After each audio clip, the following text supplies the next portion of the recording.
Hello and welcome to the RacingBet Preview, the first one of 2022. I'm your host, Tim Geers, joined by Trent Crebbin. We've had a few weeks off over the festive period and the new year. I had a little bit of a spell in the paddock. Trent, you've been to Adelaide, back to Melbourne. You've had a dose of COVID, so I believe. How's things over on your side and how have you been? Yeah, apart from the curveball that COVID was last week, but got over it relatively quickly. It's been fun. Bit of summer racing, went up and did the Magic Millions. Well, not went up there, but covered the Magic Millions meeting, which was fun. Now getting back to the swing of things, it's good.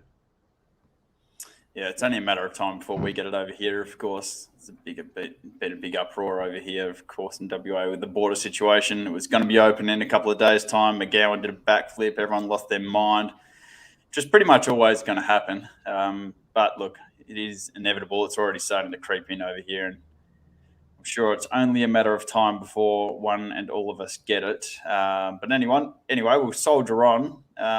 What I do know over here in WA is it's absolutely ridiculously hot. I'm sweating, sweltering. I'm uncomfortable. It's about 46 degrees for the next 4 days. It just seems like every second week is just a week full of 40-degree days. But anyway, we'll get on with things. I think the racing's still going to go ahead at Pinjarra on Saturday. It was scheduled to be 39. I think the forecast is now about 37, which at Pinjarra will probably feel like 47. But anyway, they're going to go ahead. But we're going to focus on the racing over east this weekend, which is Caulfield and Randwick.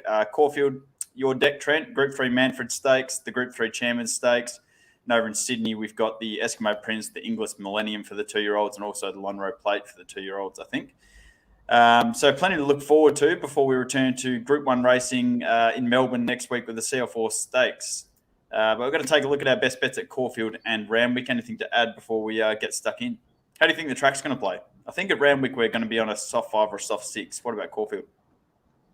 Caulfield will be on a good 4, probably closer to a good 3 at some point. Good for Sydney getting away from Rose Hill. Last week was one of the worst tracks I've ever seen. Terrible. It was shocking. It kind of dampened the return of Animo. He just had no hope to win from that on that track. So to Randwick's obviously always a good thing in Sydney. Caulfield rail out 9, probably on pace, no disadvantage. What did you think of Animo last week? I thought he ran probably as well as he could. Yeah. 1,200 meters as an older horse now, I think is, he's just not going to be as sharp. He's going to be looking for 1,600, 2,000 at this stage. So on a fair track, he'd probably go close to winning that anyway. So, I think it was a pass mark for sure. Yeah, definitely. This episode is brought to you by winnersbet.com.au, locally owned and operated for Aussie punters. So if you are having a bet this weekend, make sure you jump on winnersbet.com.au. And wherever you're watching us, whether it be YouTube or Facebook or Twitter, make sure you like our pages, the respective one you're watching us on. If you're on YouTube, make sure you subscribe to our channel so you don't miss any video that we put up along the way. And every little bit helps. All right, Trent, let's get stuck in. Your best bet at Caulfield this weekend. He's a pretty smart horse. You're going to wait till race number 9 on the card, and you're with horse number 2, Tuvalu, $1.95. He returned to the races with a dominant victory at Warrnambool first up to take his career record to 6 starts for 4 wins and 2 second placings. Yeah, and those only 2 misses have come at the hands of I'm Thunderstruck, who we know is one of the best horses in Australia going around at the moment. Decent form line. Very decent form line. I think it's always a strong form line behind that kind of horse. The form seems to stack up wherever he goes. So second up last prep, he was beaten by Thunderstruck, but he really had to work to get past them. The margin was only half a length there. And like you said, the return win at Warrnambool was excellent off the back of some really nice jump outs as well. He went straight to the front there. I think he was only about 0.07 off the track record there. And you just watch, I don't think Jared Fry whips him at all. He really doesn't get out of second gear, gaps back through the field. The second horse has already come out and won as well last week. So I think everything stacks up here. And I'm just surprised we're getting, I think he opened about $2, $1.95 or so. I was just surprised that we're getting a price to back him this prep. I really just thought he'd go around $1.40, $1.50 for the rest of this prep until he took on, a group class race. So I think this is definitely the time to cash in on that. And I think he'll be winning. Pretty keen, really. I've actually gone the max bet, 5 units on him. Oof. Good way to kick off 2022. Yeah, it has been a while. Yeah, it's been a while. I can't remember what the last one was, so hopefully it didn't lose. But Look, I think everything Probably points I'm to him winning here. thunderstruck. Yeah, hopefully. Well, he doesn't lose much. So that's okay. No, I think he'll be winning and betting accordingly.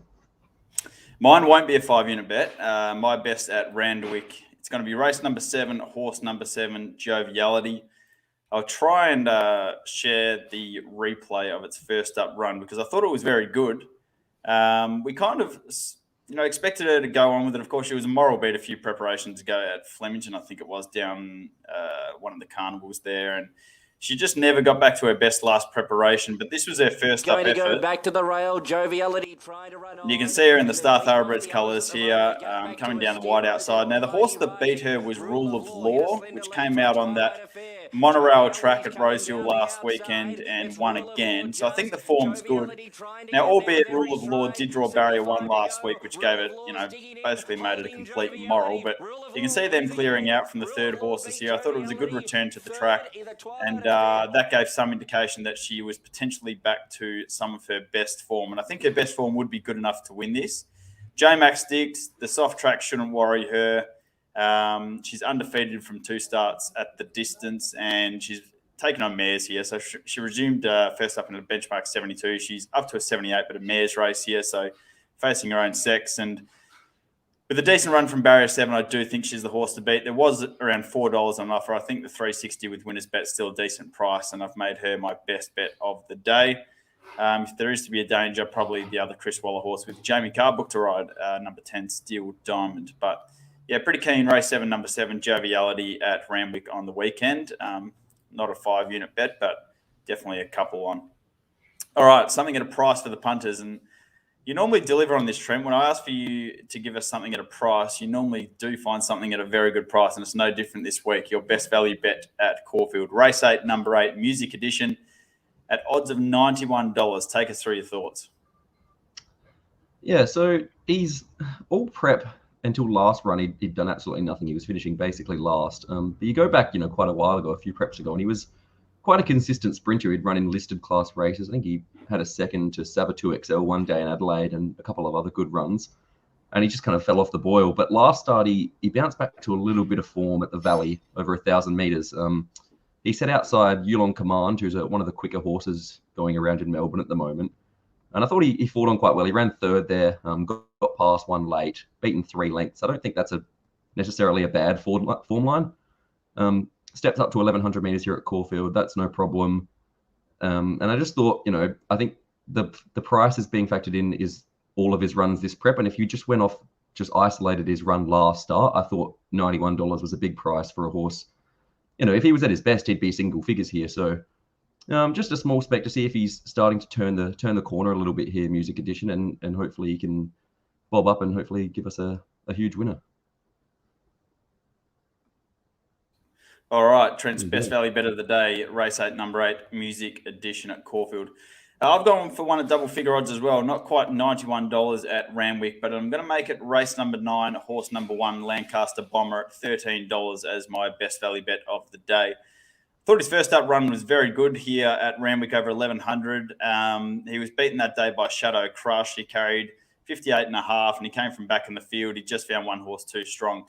He's got a very good second up record, 6 starts for 3 wins and 1 second placing. So this is when he starts to peak. He's won 4 times over the distance. His 2 starts over this track and distance, he's placed on both occasions, and he'll handle any track conditions at all. I think he's had 12 starts in the soft for 9 placings, and he's had 6 starts in the heavy for 2 wins and 3 second placings. So the wet won't worry him. Does have to draw start from barrier 11, comes down to 59 kilos with the claim of Tyler Schiller. But I just thought off his good trials and off that good first up run with the second up record that he's got, I thought there were certainly worse bets to be had in this race than Lancaster Bomber at about $13 with winnersbet.com.au. I was also going to throw out one in the last, which is race 10, number 3, Lure Me In. Similar sort of thing. Didn't get any luck first up. And he's got a terrific second up record, 6 starts, 3 wins, 2 second placings. But I just thought that race, the last, was a little bit of a harder race than what Lancaster Bomber faces in race number 9. So that's the way I've gone. But yeah, Lure Me In, I could definitely make a case. I think he's around 25 to 1 in the last at Randwick on Saturday. So I would definitely be having something on each way there. All right, Trent, any other thoughts on the Caulfield card? I think that pretty much covers us. Yeah, like you said, we've got good racing to look forward to. I think we've got Group 1 racing starting next week until about halfway through April or so. So we're just getting heated up here. The CF4 next week, and that's a really good field as well. It's CF4 you can normally get just a lot of stayers resuming, and there's one or two decent horses, and it's not a big field. I think it's going to be a really strong full field, and almost everything has a hope in it. So I'll be doing a runner-by-runner preview of that one. Yeah, getting back into the Group 1, so look out for that one next week. And yeah, otherwise, good luck on the punt. Yeah, definitely. 1 Group 1, 3 Group 2s, and 4 Group 3s to look forward to at Caulfield next week, including the Blue Diamond Preludes. You've got the Autumn Stakes, the Rubiton, of course, the CF4, you said, the Carline Cup, the Kevin Hayes Stakes. So there's plenty on offer. And like you said, it's basically every weekend, just about every weekend through to April now that we've got Group 1 racing. So plenty to look forward to. Over in Sydney, no Group 1s yet next weekend, but we do have plenty of good racing as well. We've got, I think next weekend, we've got the Apollo and the Lightfingers, both at Group 2 level, as well as a couple of Group 3s and the Piero Plate. So yeah, it's definitely starting to heat up. And like Trent said, we'll have runner-by-runner previews of the Group 1s, and we'll do our best to find you as many winners as possible on racingbet.com.au. All right, and if you haven't signed up to our premium Discord group yet and you want to be a part of it, you can sign up, head to the website, head to the premium tips section. Even if you just want to be part of the free Discord group, you can join that way, even if you don't want to join the premium service. But if you want some extra selections during the week, not everything always goes up on the website, so a little bit of extra value on offer there. You can check out the premium tips page on racingbet.com.au. Thanks to WinnersBet for sponsoring this week's episode. Good luck on the weekend, and we'll be back to do it all again next week.